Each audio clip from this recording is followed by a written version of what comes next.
नमस्कार दोस्तों, आप लोगों का मेरे चैनल लीगल विथ ह्यूमैनिटी पे स्वागत है। मेरा नाम अर्पित कुमार इलाहाबादी है। तो आज हम भारतीय न्याय संहिता के कुछ इम्पोर्टेंट एमसीक्यू आप लोगों के सामने लाया हूं, तो उनको एक एक करके करने का प्रयास करते हैं। तो उससे पहले आज की शुरुआत हम लोग एक बहुत ही फेमस स्टेटमेंट है जॉर्ज बर्नार्ड शॉ का, जो कहते हैं कि पीपल हु से it can not be done, जो ये कहते हैं कि ये नहीं किया जा सकता है, उनको पास ये कोई अधिकार नहीं है कि जो आदमी उस काम को कर रहा है उसको वो रोकें। तो आप जो भी कर रहे हैं उससे घबराएं ना। किसी ने कितना खूबसूरत कहा है कि अगर एक पत्थर है, आप उसको बार बार मार, एक जगह है उसको आप हिलाने का प्रयास करते हैं, वो नहीं हिल रहा, तो दूसरा आदमी कहता है अच्छा बेवकूफ़ लगा पड़ा। लेकिन वो ये नहीं देखता कि आप कितने मजबूत हो रहे हैं, कितना आपके अंदर धैर्य आ रहा है, परसिवरेंस आ रहा है, कितना आप उसके प्रति अपने माइंड को काम रख सकते हैं, कितनी परिस्थिति में भी आप हिलने वाले नहीं, अपने दृढ़ संकल्पित हैं। तो यही सारी चीज़ें हैं जो जॉर्ज बर्नार्ड शॉ का व्यू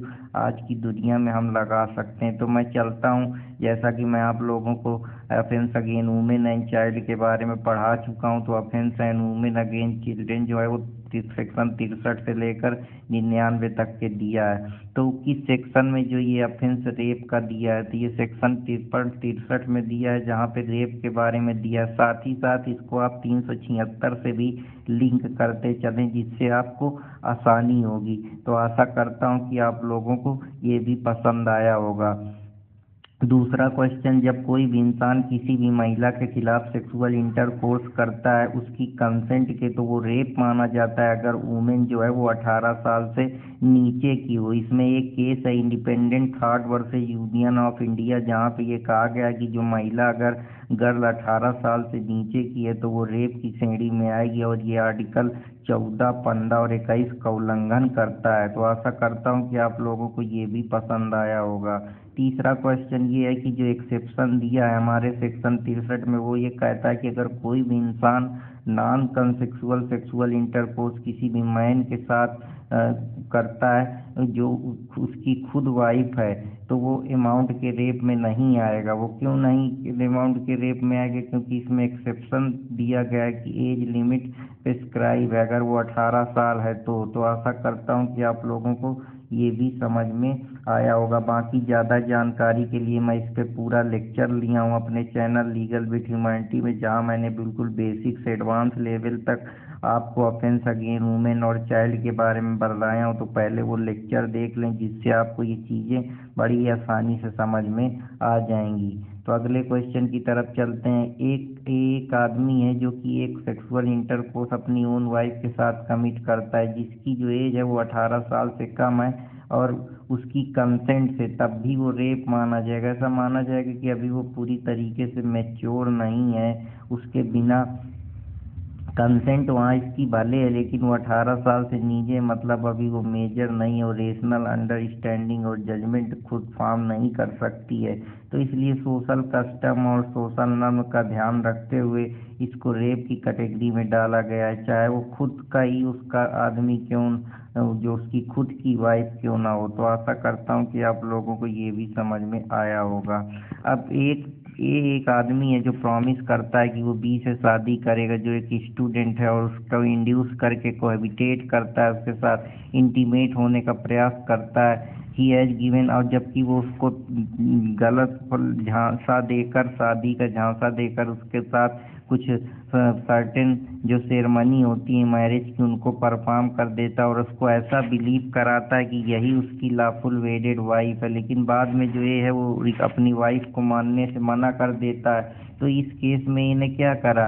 क्योंकि ए ने रेप ही कमिट करा, क्योंकि ए उसके साथ पहली बात तो कंसेंट बना के, बिना कंसेंट बना के उसको डिसीव करता रहा, पागल बनाता रहा कि वो फॉल्स एश्योरेंस मैरिज का देता रहा, जबकि वो ये जानता था, अंदर से उसकी इंटेंशन थी कि वो इस पर जो एक्ट कर रहा है वो उसके फ्री विल और गुड फेथ में नहीं है। तो एक ये भी रीजन हो सकता है जो कहीं ना कहीं आगे चल के रेप, जब आप किसी को इंड्यूस करके इंटॉक्सिकेशन के जरिए या प्रेटेंस मान ले कि वो आपका लॉफुल आपकी वाइफ है और उसके साथ आप कोई एक्ट करते हैं, तो वो रेप की कैटेगरी में आता है, जो हमारे सेक्शन 63 में कुछ चीज़ें दी हैं। तो आशा करता हूँ कि आप लोगों को ये भी पसंद आया होगा। अब ए है सेक्सुअल इंटरकोर्स विच अ विडो, एक विडो है जिसके साथ ए जो है वो सेक्सुअल इंटरकोर्स करता है उसकी कंसेंट से, तो यहाँ पे ए की गिल्टी क्या होगी, ए का जो ऑफेंस है वो कोई ऑफेंस नहीं बनेगा। क्यों ऑफेंस नहीं बनेगा, क्योंकि उसने उसकी सहमति उसके कंसेंट के साथ ये एक्ट करा है। तो आशा करता हूँ कि आप लोगों को ये भी पसंद आया होगा। When a man having sex with a women, अगर कोई आदमी सेक्स करता है किसी वुमेन के खिलाफ उसकी कंसेंट से, तो वो रेप की कैटेगरी में आ जाएगा अगर जो वाइफ है उसकी 18 साल से कम है। ये मैं आपको ऑलरेडी बता चुका हूँ। तो आशा करता हूँ कि आप लोग पसंद करेंगे। तो अब अगले क्वेश्चन की तरफ चलते हैं।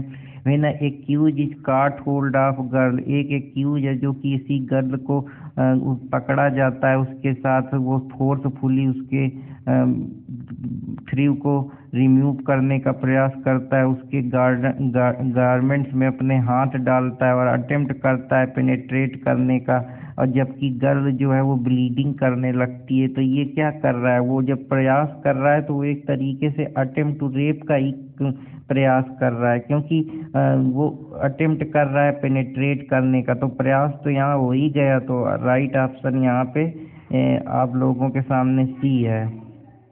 Which section will be attracted if the public servant is commit rape on women in custody? कौन सा सेक्शन जो है पब्लिक सर्वेंट का कमिट होगा अगर कोई भी इंसान जो पब्लिक सर्वेंट है वो किसी भी महिला का रेप उसके कस्टडी में करता है, तो वो सेक्शन 64(2)B सेक्शन में अंदर आएगा। सेक्शन 64(2)B की ट्रिक है 2B या एटीट्यूड रहता है ना पब्लिक सर्वेंट के पास, तो 2B से आप याद रखते हैं 2B।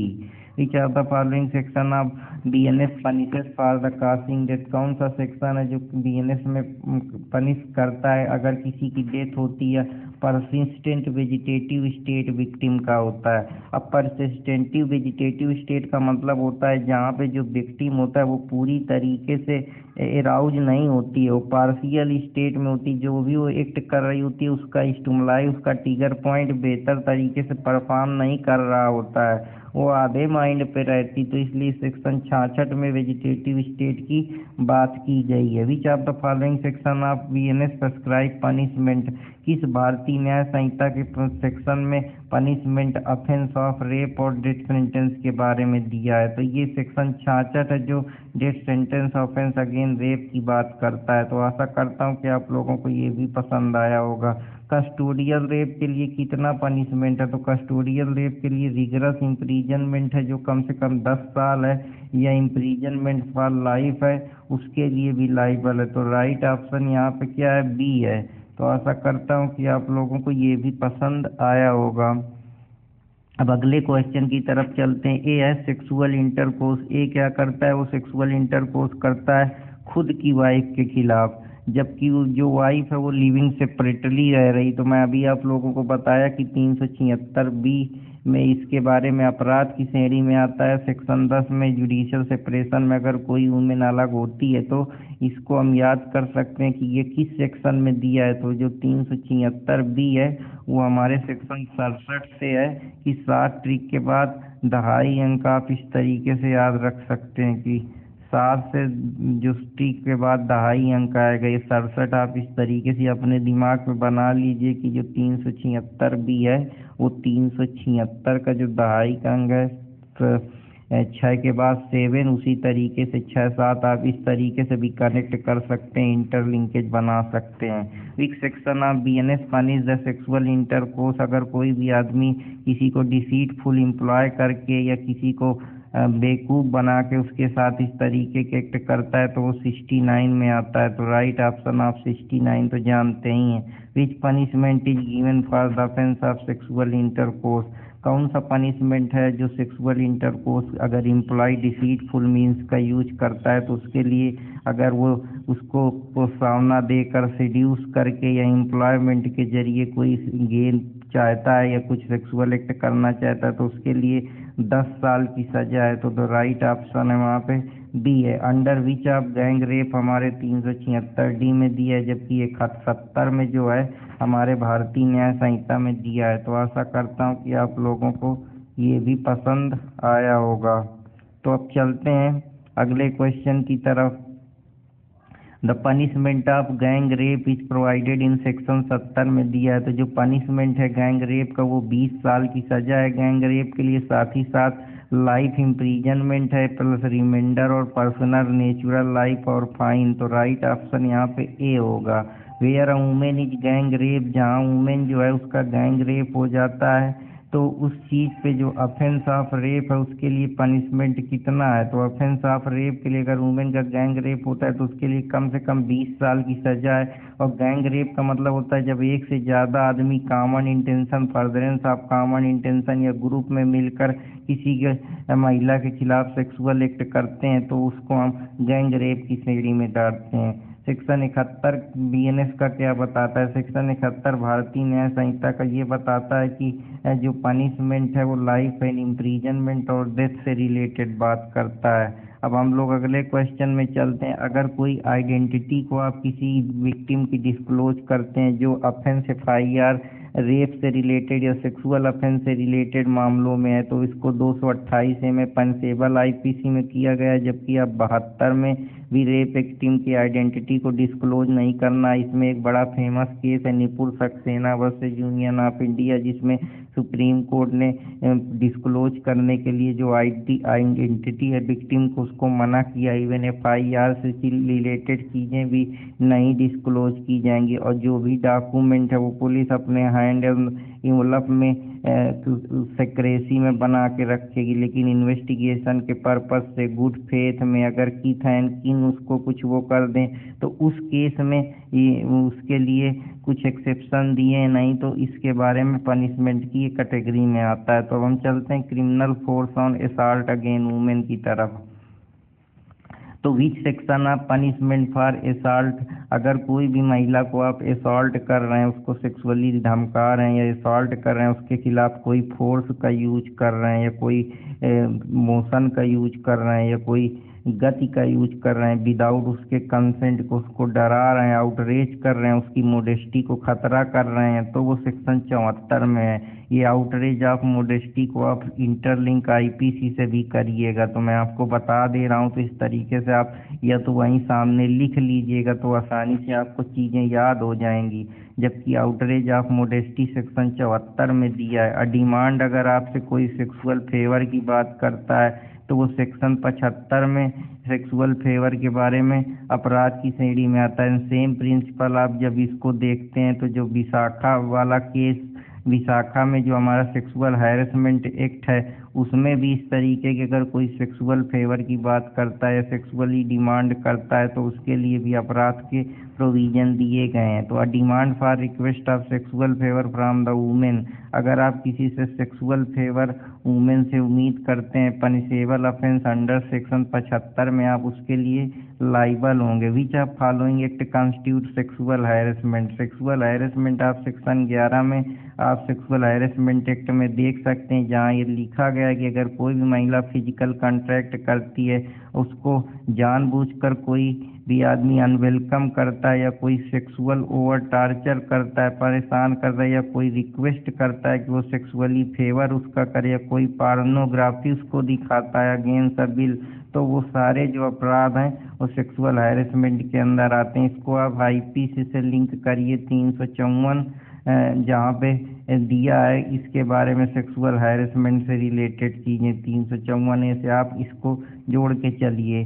तो अगले क्वेश्चन की तरफ चलते हैं। असॉल्ट और क्रिमिनल फोर्स जो वुमेन के खिलाफ यूज किया जाता है या कभी कभी उसको डिसरोब कर दिया जाता है, नेक्ड कर दिया जाता है और बिना उसकी कंसेंट के उसके ऊपर फोर्स का यूज किया जाता है, तो वो सेक्शन 76 में दिया है। तो आशा करता हूँ कि आप लोगों को ये भी पसंद आया होगा। अगर पसंद आए तो कृपया चैनल को लाइक सब्सक्राइब करते रहें। वैरिज्म जो हमारे सेक्शन 77 में दिया है, सेम कॉन्सेप्ट 300 हमारे 54C में भी दिया है। तो आशा करता हूँ कि आप लोगों को ये भी पसंद आया होगा। पसंद है, वैरिज्म का मतलब होता है जब आप महिला कोई प्राइवेट एक्ट में इन्वॉल्व हो और आप उसकी फ़ोटो खींच लें उसके बिना कंसेंट के, जहाँ उसको ये लगे कि उसको कोई देख नहीं रहा और आप उसको कहीं पे पोस्ट कर दें या कि इसको पब्लिश कर दें, तो वो वैरिज्म की श्रेणी में आता है। तो आशा करता हूँ कि आप लोगों को ये भी पसंद आया होगा। तो अब चलते हैं अगले क्वेश्चन की तरफ। द ऑफेंस ऑफ वैरिज्म, जब वैरिज्म सेक्शन 77 में दिया है, जहाँ पे कोई भी आदमी किसी औरत को देखता है या कोई इमेज कैप्चर करता है जो वो प्राइवेट एक्ट में इन्वॉल्व होती है और उसको लगता है कि कोई उसको देख नहीं रहा या कोई परपिरेटर जो अपराधी है वो उसकी इमेज को डिसमेट कर रहा है, तो वो सब चीज़ें आती हैं हमारे वैरिज्म के अंदर, जो 354C में भी अपराध की श्रेणी में आता है। When women is taking a bath, अगर कोई वुमेन अपने बाथरूम में बाथ ले रही है, कोई पिक्चर उसके मोबाइल फ़ोन से उसके बाद अपलोड कर दे फेसबुक में, तो मैं अभी बताया कि वैरिज्म 354 के अंदर वो शिकार उसका अपराध की श्रेणी में रखा जाए। व्हाट इज पनिशमेंट फॉर वैरिज्म, वैरिज्म के लिए जो पहले साल, अगर पहली बार आप अपराध करते हैं तो 1 साल की सजा है, दूसरी बार अपराध करते हैं तो 3 साल की सजा है। तो इसमें आप 1:3 का रेशियो बना लीजिए, इस तरीके से आपको याद रहेगा। What is the punishment for voyeurism upon the second and substitute punishment, और दूसरी बार जब ये पनिशमेंट होगा तो कम से कम 3 साल की सजा और मैक्सिमम 7 साल की सजा। तो इसमें एक चीज़ और आपको नया बताता हूँ कि ये सारे जो हैं ये ऑड नंबर पे हैं, तो इस तरीके से 1 2 3 4 याद रखिए कि 1 3 और 3 7, तो 3 3 कॉमन हो गए, तो ये याद ही रहेगा। 7 बस आपको याद करने का, शुरुआत तो सबसे छोटे ही से होती है, तो 1 3 3 7, इस तरीके से आपको दोनों पनिशमेंट याद हो जाएंगे। अगर ये समझ में आए तो कृपया channel legal humanity Arpit Kumar Allahabadi को लाइक सब्सक्राइब करते रहें। The offence of stalking, stalking के बारे में बताएं, जहाँ जो 354D में इसके बारे में IPC में दिया है, जहाँ कोई महिला को आप बिना उसके आप उसके बिना डिसइंटरेस्ट के उसके साथ उसको फॉलो करते हैं, कैप्चर करने का प्रयास करते हैं, जबकि उसका क्लियर डिसइंटरेस्ट होता है, तो वो स्टॉकिंग के अंदर आता है। ये सेक्शन 78 में हमारे भारतीय न्याय संहिता में दी है।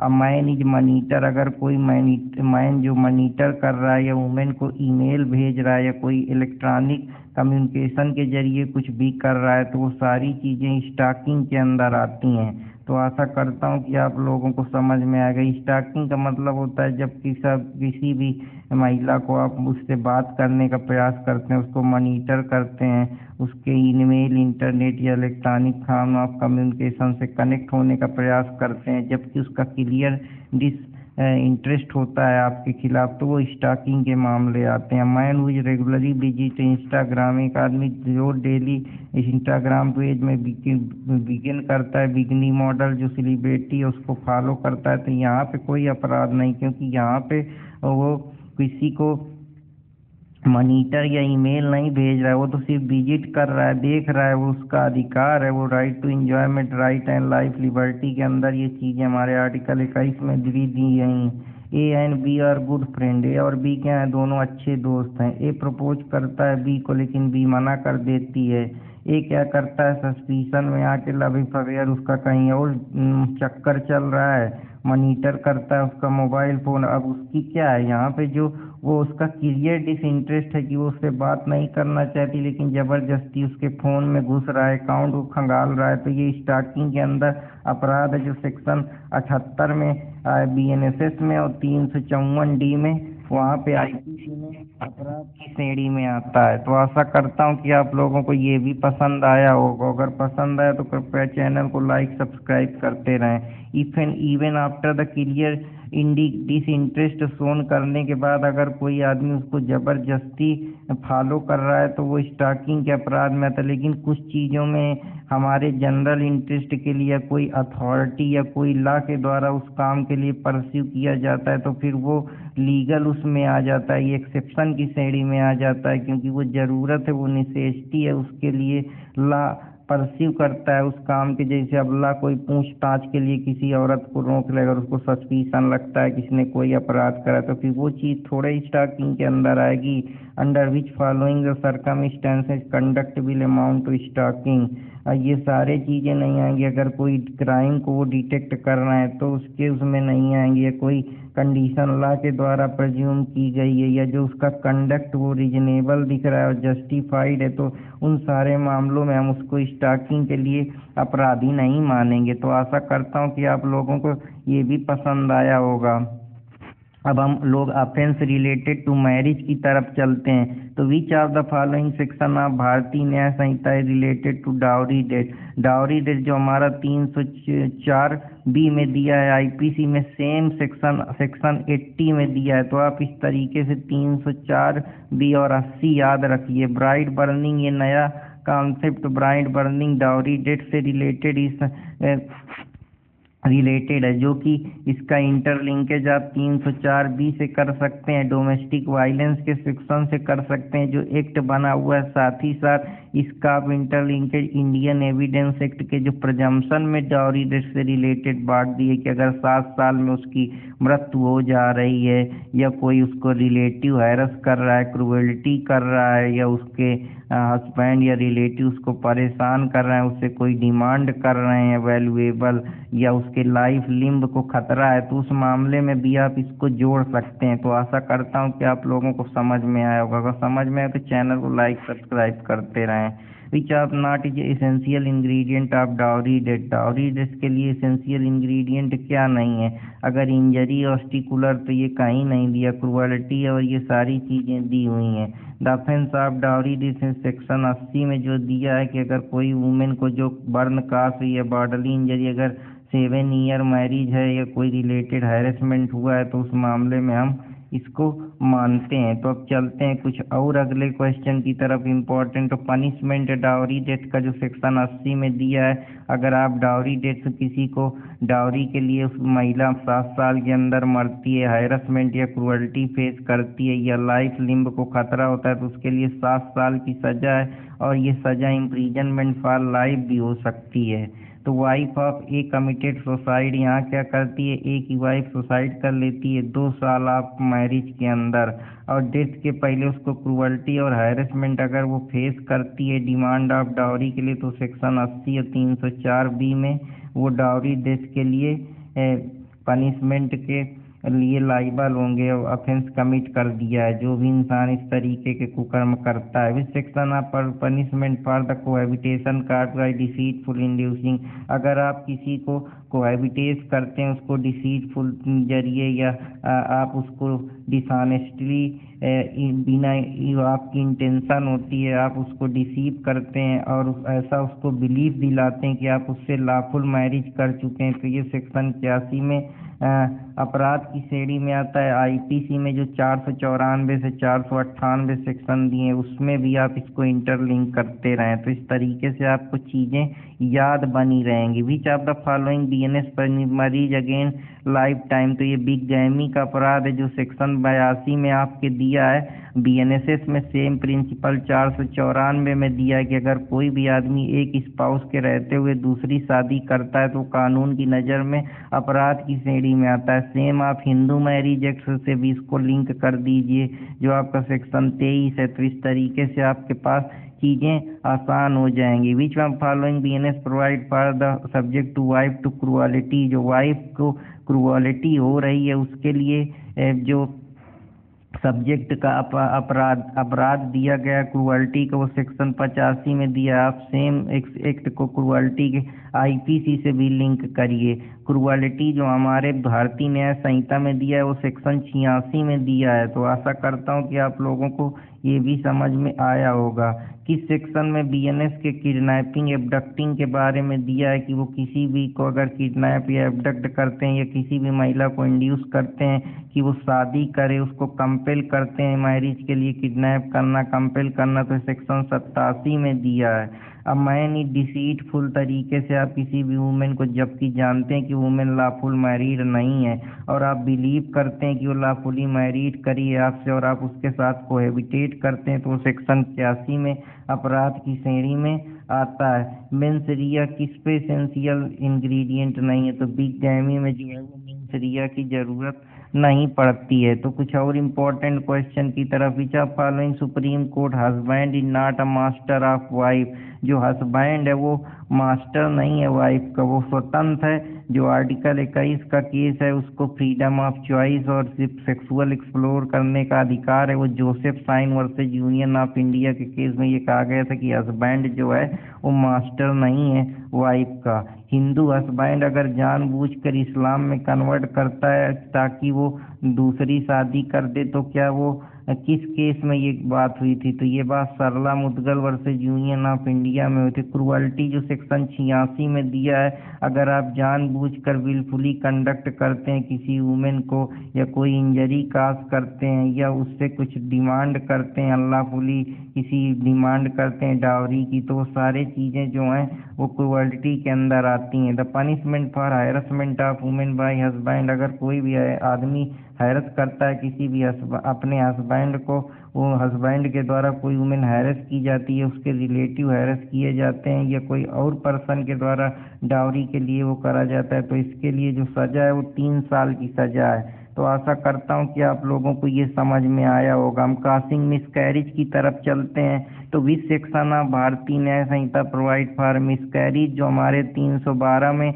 आईपीसी में दिया है, सेम प्रिंसिपल हमारे भारतीय न्याय संहिता के सेक्शन 88 में दिया है। तो आशा करता हूँ कि आप लोगों को ये भी समझ में आया होगा। X with intention to cause miscarriage, X क्या है, अपनी एक इंटेंशन जाहिर करता है कि वो मिसकैरेज कास कर देगा। एक प्रेग्नेंट लेडी को वो ड्रग एडमिनिस्टर्ड कराता है और चाइल्ड की मृत्यु हो जाती, तो इस केस में जो एक्स है वो गिल्टी है, क्योंकि उसकी इंटेंशन है कि वो मिसकैरेज कास करना चाहता है। तो राइट ऑप्शन यहाँ पे डी होगा।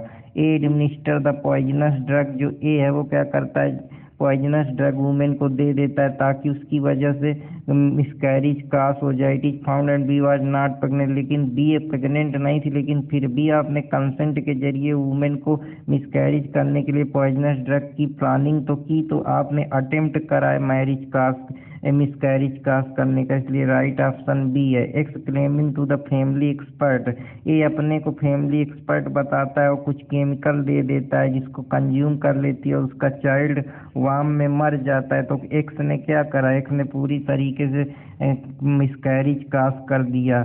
मिसकैरेज का मतलब होता है जब आप बच्चा को पेट के अंदर ही, वाम के अंदर ही मार देते हैं। तो ये सारी चीज़ें जो होती हैं मिसकैरेज के अंदर आती हैं।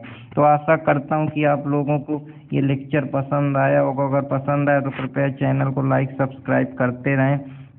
तो उससे पहले अल्बर्ट आइंस्टीन का एक व्यू है कि ज़िंदगी एक बाईसाइकिल है। दोस्तों ये खूबसूरत ज़िंदगी है, इसको बस बाईसाइकिल की तरीके चलाते रहिए, लड़ते रहिए, डरना नहीं है, बस बैलेंस बना के रखिए, मूव करते रहिए। कि किसी ने कितना खूब कहा है कि ये रास्ता है ज़िंदगी, जो थम गए तो कुछ नहीं, ये कदम किसी मकाम पे रुक गए तो कुछ नहीं। और अपनी जो इथिकल चीज़ें उनको मस्त रखिए, बोलिए कम तो उससे पहले सुनिए, खर्चा करने से पहले कमाइए, क्विट करने से पहले एक बार कम से कम और प्रयास करके तो देखिए, शायद सफल हो जाएं। राइट के पहले सोचिए कि क्या लिखना है, उसी प्रकार से मरने से पहले जिए और आराम करने से पहले काम करिए। तो ये कुछ अपने ज़िंदगी के वसूल बना लीजिए और किसी को नीचा गिराना नहीं है, ना किसी के बारे में बुरा सोचना है। तो नीजा फाजली की एक शायरी है कि गुजरो जो बाग से तो दुआ मांगते चलो, जिसमें खिले हैं फूल वो डाली हरी रहे। तो सबकी डाली हरी रहे, बस ऐसी ही कामना और उम्मीद करना है। और जो लोग आपको परेशान कर रहे हैं उनको बिल्कुल त्याग दीजिए। कितना खूब साहिल विद्वानी ने कहा है कि तंग आ चुके हैं कसमकसे जिंदगी से हम, ठुकरा ना दे जहाँ को कहीं बेदिली से हम। तो ऐसे लोगों को हम हटा देंगे। और डरना किसी बात का नहीं है, क्योंकि हम इंसान हैं। अगर वसूलों पे कोई दिक्कत आ जाए तो अपने ज़मीर को हम लोग जिंदा रखते हैं, लड़ते हैं कि वसूलों पे जहाँ चाहे तो टकराना ज़रूरी है। जो जिंदा हो तो फिर जिंदा नज़र आना ज़रूरी है। तो जिंदा रहिए, मस्त रहिए। और मैजिक एक दिन में नहीं होती है, उसके लिए कॉन्फिडेंस पैदा करना पड़ता है, पावर अपने अंदर लानी पड़ती है, बिलीव करना पड़ता है। तो मैजिक ज़रूर हैपन होगा। तो फिर मिलूँगा कोई नए टॉपिक के साथ, तब तक अपने दोस्त अर्पित कुमार इलाहाबादिया को इजाज़त दीजिए। तो फिर मिलूँगा, तब तक के लिए पढ़ते रहें, मुस्कुराते रहें। Channel legal humanity Arpit Kumar Allahbadia को लाइक सब्सक्राइब करना ना भूलें। जय हिंद दोस्तों, जय भारत।